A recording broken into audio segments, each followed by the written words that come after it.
Hi everyone, this is Julia from Green Umbrella Marketing, and today I just want to share with you a cool little LinkedIn app or a little feature within the LinkedIn app which is called Find Nearby.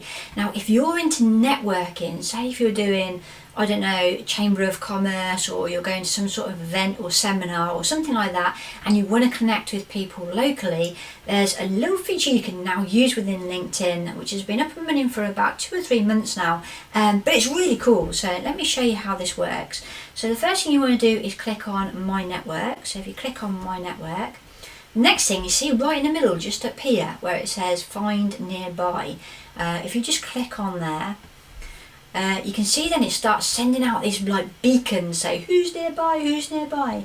I'm actually at home at the moment, so it's probably not the best sort of place to show you this, but then if I'm connected with local people or in the same room, their profiles will start coming up here.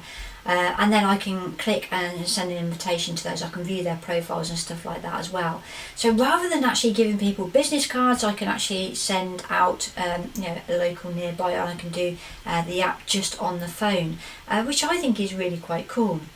Always have business cards with you, because there's always people that just aren't on LinkedIn, and sometimes it's nice to have paper or card in your hand that you'll keep in your pocket and you remember that person. But if you want to connect with people on LinkedIn, that's that new little feature. So I urge you to have a look and have a bit of a play with that. Just try it next time you're at a networking event. Alright, that's me signing out for another week. So try LinkedIn Find Nearby. I'll see you soon. Take care everyone. Bye bye. Ta-da!